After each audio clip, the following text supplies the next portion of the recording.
On the face-off, it's lost in the skates. Tisdale trying to dig it out.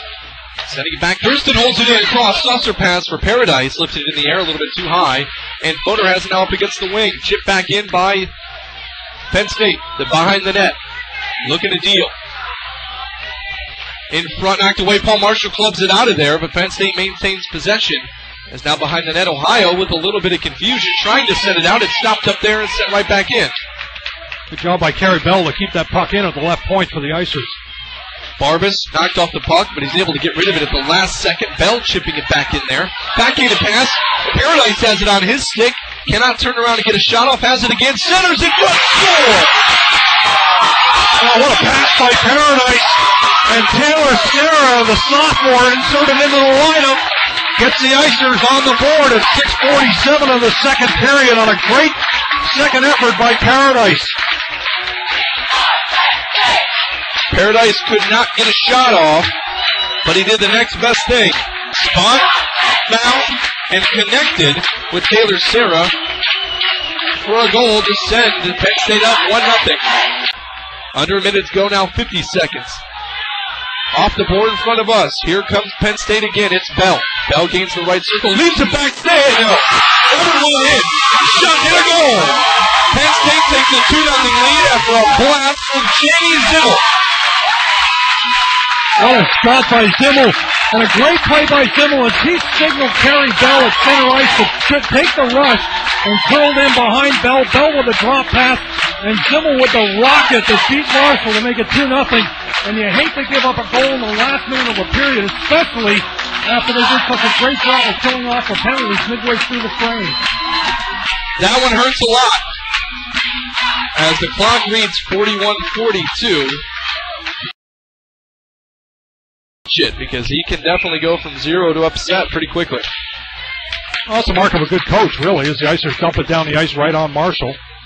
And he also will tell me straight up what was wrong, what his players did, and who did what. Yeah.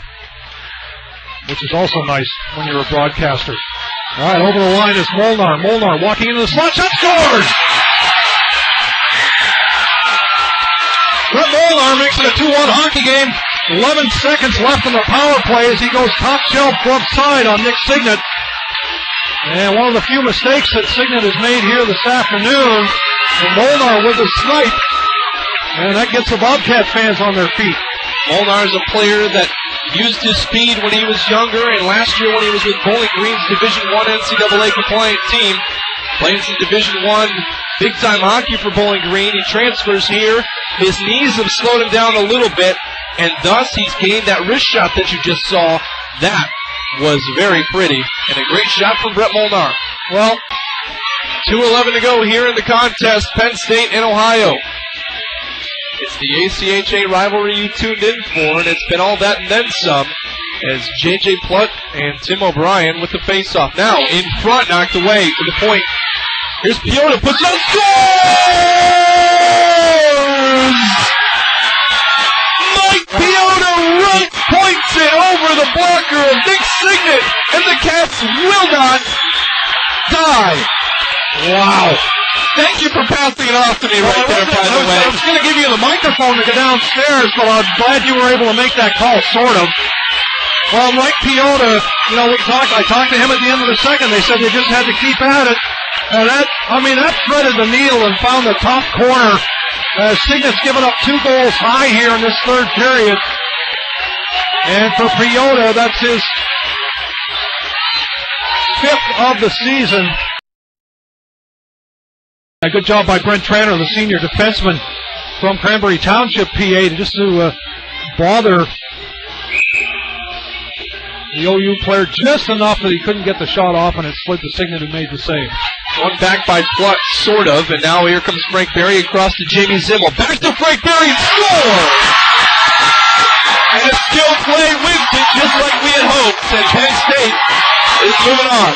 Frank Berry, the captain, who has had a horrible season with injuries, gets his 3rd goal of the year, his 2nd of the tournament, at 11:26 of the overtime. They're looking at this one. They may think it was kicked. I wonder whether it was kicked in or not. as assistant coach Stavros Pastoris is waving his arms wildly in the no-goal formation.